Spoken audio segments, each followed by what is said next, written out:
All right, guys, what's going on? So this video is going to be mainly for the enlisted Army personnel out there, because I want to take a moment, since I have the time now, to go over some hidden Army career opportunities that you probably have not heard about before in the past. Or maybe you've heard about it, but you just don't know much about it, and maybe I'm helping to bring some light to the opportunity itself with this video. I'm using the word hidden kind of loosely. A lot of these opportunities, minus maybe one of them, are not necessarily hidden, but they're not very well advertised. Your retention NCO probably didn't bring these opportunities up to you, may or may not have. Your first line might not even know about them. So unless you're out there doing a whole bunch of digging and research on the side, chances are you have not heard of most of these opportunities, or you just don't really know anything about them. And throughout all my time of service, you know, I've always been the kind of guy to just sort of see all the options that are available to me. I'm always looking for every option possible within the Army and the military as a whole, to see if I fit into any of those niches, to see if I could actually pursue any of those opportunities and grow as a soldier and as a person. Okay, so that's really why I know about these certain opportunities, and I have actually taken advantage of at least one of them in the past, and it's paid off for me. So I haven't done all of these things, but I have friends that have done just about all these things, and I have done my research in the past and know that they are going to be very good for your career if you so decide to pursue one of these opportunities that we'll lay out in this video. And my hope is that I am able to present you with this list of opportunities and go a little bit into each one of them. And if one of them sparks an interest for you, then you can do your own further research and start to build out the packet, so on and so forth, so you can actually pursue that individual opportunity. Okay? Side note, I know on another video, somebody was telling me to fix the lighting for my videos, and I totally understand, man, okay? I'm just working with what I got for now. I don't have one of those fancy rings or anything like that, and this is what I have for lighting, the sun right in my eyes. Trust me, this is a lot better than a dark corner in my apartment, okay? So I'm working on the lighting. I did get a new GoPro with a media mod, so hopefully you guys can hear me better. I don't know. Now, with all that being said, let's go ahead and move into our first opportunity that I want to talk to you guys about, and that is the Army Green to Gold program. This one you've probably heard about before. You can sign up as an enlisted soldier, and you go to school, you get your bachelor's degree or your master's degree depending on the program. You go to ROTC the whole time, you study the program of your choice, and when you're done, you graduate with your degree and you also get a commission in the United States Army.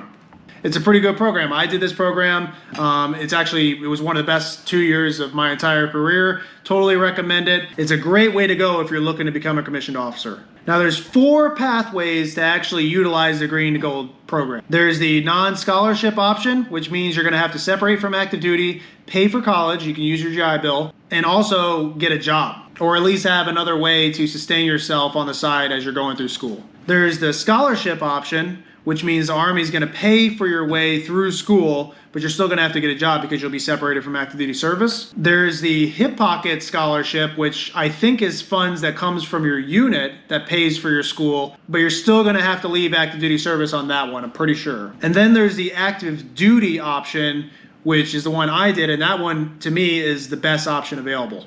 With that one, you remain on active duty service, you keep getting paid just like you were before, along with all allowances. If you're on jump pay or something like that, you're not going to be getting jump pay anymore because you won't be jumping, but you'll get all your basic pay, your basic allowances, just like you were getting before, and your place of duty will be at your college. The only thing you got to figure out is paying for school. But like I said, you can use your MGI Bill, and that covers that. For most options, you have to already have 2 years of college complete, so you have to be accepted to your college as a junior, and that college has to have an active ROTC program because you're going to have to attend ROTC classes alongside the program itself. So by the time you graduate, you can actually get that commission. But those classes aren't hard. It's not a big deal, especially for somebody who already has experience as an enlisted soldier. Yeah, the classes aren't hard. If you already have a bachelor's degree, you can sign up and get your master's degree in the same way. And I believe with the non-scholarship option, there's a way to do the complete 4 years of college from scratch as well, but don't hold me to that. I'm not sure. You're going to have to do your own research on that one. If you go to the Army.com website, there's a section there that talks about becoming an officer,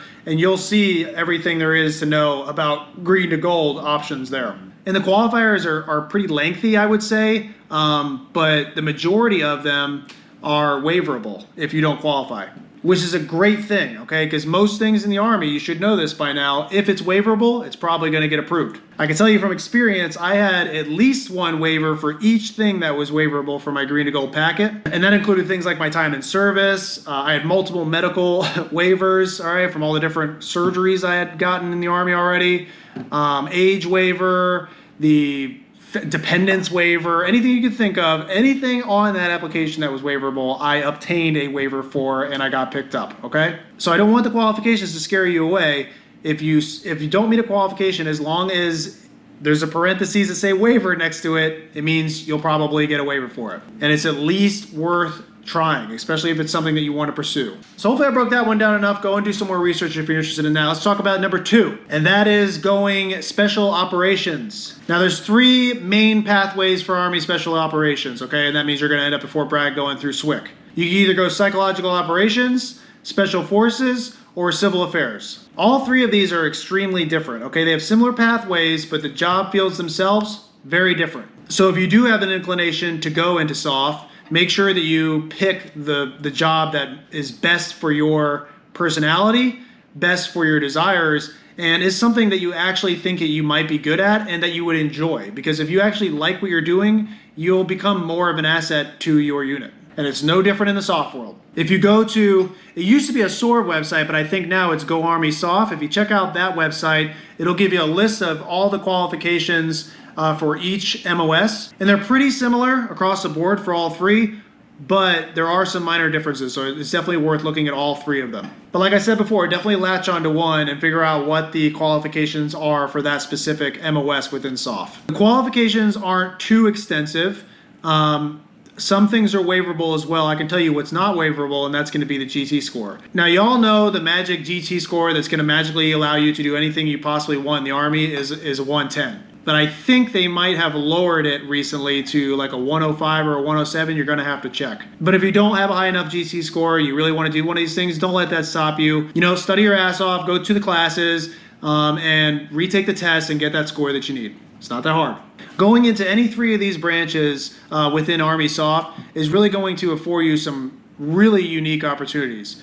Opportunities in training, operations, and just day-to-day life. Even going through the pipeline for each one of the MOSs is going to afford you some pretty unique training opportunities like language qualification, a SEER school, hands-on training with weapons, tactical skills, marketing, civil engineering, how to conduct key leader engagements, a lot of things that you might not necessarily have been exposed to in your current job position. So even just going through the initial training phase of obtaining the MOS is pretty cool. And even when you graduate and get sent off to your first unit, you're going to be doing some pretty unique things and working with some pretty unique people on small teams. Everybody knows the smaller the team, the better the quality of life, especially for a soldier. It's very true. The application process is pretty smooth and straightforward. You just need to go get hooked up with your local SOAR recruiter on your base, or if you don't have one locally, you just email them and figure it out that way. You'll get with your SOAR recruiter, make sure that you meet all the qualifications, get all your paperwork squared away, and you'll get your date to be shipped off to selection. Now, one key thing I want to inject on that is that your unit cannot stop you from going to selection. Your unit cannot stop you from going to selection. Now, I would advise working everything out with your unit appropriately before you go off to selection and make sure that they're actually cool with you going, if you can. But if you're having like serious pushback, or you just don't have, very good leadership that supports your decision to go to selection, whichever one it might be, they really can't stop you. Just be careful on how you approach that, because, think about if you don't get selected and you have to return to your unit, you don't want to have to already have burned that bridge. But that should be some good starter notes for you. I'd highly advise that you go to goarmysoft.com, check that out some more, and get spun up. And if there's anything there that interests you, pursue it. All right, number 3, warrant officer. I'm sure you've heard about going warrant officer before, all right? That was something I always wanted to do, believe it or not. When I first joined the Army, I really wanted to be a helicopter pilot. That's when I went to the recruiter. I said, how do I fly helicopters? Unfortunately for me at the time, I didn't meet all the qualifications. I didn't meet the educational requirements and other things. And so my recruiter just told me, hey, go into the Army a little bit, serve a little bit, meet the requirements, and you can put in a warrant officer packet, no problem. And he was right. It's really not that hard to put in a warrant officer packet. All you have to do is meet the certain specific qualifications for that specific warrant officer MOS, whichever one is of interest to you, and submit all the paperwork through the warrant officer recruiting website. I can't remember the website off the top of my head, but if you Google Army warrant officer recruiting, it's going to take you there. When you go there, there's going to be a complete list of warrant officer MOSs that are available for recruitment. And each one will have specific qualifications for that MOS. Some of the qualifications include a specific amount of time in the specific job field that you're already applying for. Some of them require a certain kind of education or certification, but none of them are impossible. And if you don't meet the qualification now, it's just something to work towards so that you eventually do. And there's a whole bunch of warrant officer MOSs that focus on different fields. You know, I mentioned just a minute ago that I really wanted to be a pilot. It's actually not that hard to apply to be a pilot. The qualifications are relatively minimal. I'd say the hardest things to get through is the SIF test, which is the I don't remember what it stands for, but it's the flight test, basically, aptitude test, and then being able to pass the flight physical. And that's actually where I got hung up when I was doing Green to Gold. When I was choosing my branch, I actually wanted to go into aviation, but the medical stuff kind of held me up. So that is something that can definitely get you. But with that being said, I've heard of multiple instances where soldiers were able to get waivers for medical issues that they had during their flight physical. So, you know, maybe I should have pursued it further. Regardless, if you're trying to enhance your career, if you want to be a warrant officer, if you want to be an expert in your field, then you should go to the warrant officer recruiting website, pick the warrant officer MOS that you are most interested in, find the qualifications, and if there's anything that you don't meet now, start working towards the completion of that qualification now. Because it might take a little bit of time, but it doesn't mean that it's not worth doing. You just have to invest in yourself so that you can eventually meet that qualification and eventually put in a packet so that you can eventually become a warrant officer. The worst thing you can do is stagnate on something like that because you might end up never doing it. You know how the Army is. There's always something to do. There's always something to detract you from your future aspirations, even if it's within the Army itself. So the best advice I can give is to focus on those qualifications and don't stop until you qualify. And as soon as you do, submit the application. All right, I got a fourth one for you, and I have a feeling you haven't heard of this one. This one's called the Great Skills Program. Now, this one's kind of a mystery. There isn't like a straight up recruiting website for this one, or at least not one that I've been able to find so far. I have done some digging on the secret side of things, and I was able to find more information on it, but obviously the information that I'll be able to give to you on this platform is going to be extremely limited. But what I can tell you is that the Great Skills Program is a military intelligence program that assesses, recruits, and trains individuals to become capable to take on strategic missions on behalf of the Army.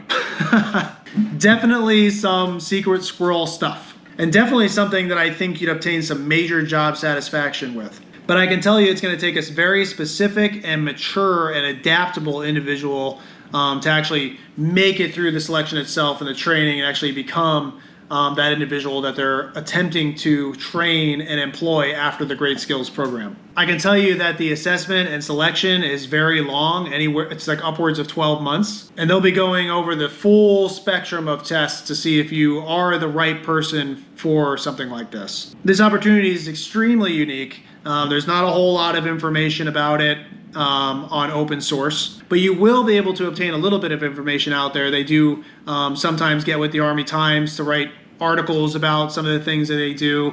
But like I said, a lot of the operations that they do, even the assessment selection itself, is extremely sensitive in nature. So you're really going to have to do some digging on this one, and you're really just going to have to be that wanderer that just wants to know more, all right, and is able to get their hands on that actual information to see if it's a good fit for them. So if you're a person that's really into mystery, you think you're very adaptable, you think you can work great as an individual or a team, and you really want to have that ability to possibly make a strategic impact at the individual level, I think it's something that you should look into. The Army Great Skills Program. All right, I got one more for you. This one's going to be number 5, all right? And that one's the Counterintelligence Agent. This was one that I always had interest in growing up in the Army. I always thought it'd be pretty cool to do some counterintelligence stuff. and to be able to fight crime, you know what I mean? And to me personally, I've always been intrigued by, like unique training opportunities, and going into CID is absolutely gonna set you up with some very unique training opportunities and very unique experiences and assignments once you actually do become a CID agent. This is one of those opportunities that also has a pretty extensive qualification list, but nothing that's too impossible. I want to say some of the main ones that stick out is you got to have a bachelor's degree in a certain criminal justice field. You got to have that magic 110 GT. And if I remember correctly, you cannot be in a higher grade than sergeant. All right, so you got to be sergeant or below to apply for this. But of course, double check me, do your own research. You should be able to go to cid.army.mil, and there should be a whole bunch of stuff on how to become a CID agent and everything there is to know about the job. I don't really have a whole lot of friends or experience with CID agents, which I think is a good thing. But I will say that the experiences I have had, they've always been extremely professional. They've always had a lot of experience working with interagency. And you can find them doing all sorts of things in all different kinds of environments. Their assignment opportunities are relatively endless because you have to have counterintelligence pretty much attached to anything there is out there in the Army. I imagine within CID you could find yourself working some very low-level cases, some things that might not be always that interesting at the time. But I also think there's huge potential to work on some pretty significant operations and cases. Chances for undercover operations, counterterrorism operations, counter-collection operations, whole sorts of things I'm sure that are extremely interesting, especially if you're somebody who's into that kind of thing. So if crime fighting is your jam and you really like to be in the weeds of those sorts of things and have a direct impact on fighting crime in general, I think you should definitely look into the Army CID program because it seems like a really cool opportunity to me. And you better do it quick because you can only be a sergeant or below to apply for this. But again, if you don't meet a qualification, doesn't mean you shouldn't try, doesn't mean you shouldn't work towards it, and it doesn't mean that it's not waiverable. Where there is a will, there is a way in the Army, okay, for everything, just about everything.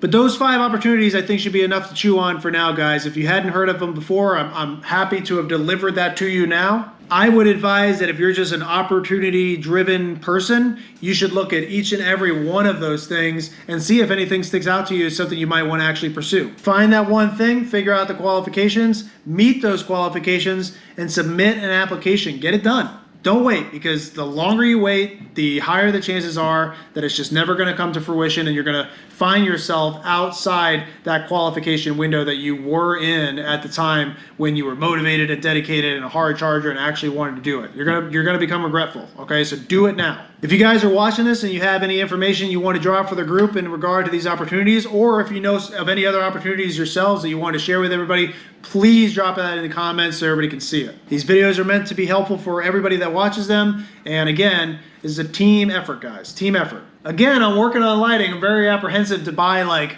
a lighting ring or something. I just don't see myself doing something like that, but maybe I'm gonna have to. But the sun's going down, which means I'm not gonna have light for much longer. So I hope you guys learned something today. I hope this video was beneficial to you. I hope it sparked a little bit of motivation in you and gives you some more drive to go out there and actually accomplish your goals. I've got a whole bunch of other videos just like this on this channel, talking about all sorts of things, military career enhancement, ranger school, fitness, all sorts of things. So I'd highly advise that you check out these videos. And besides that, guys, I've got nothing else for you. I'll see you on the next one.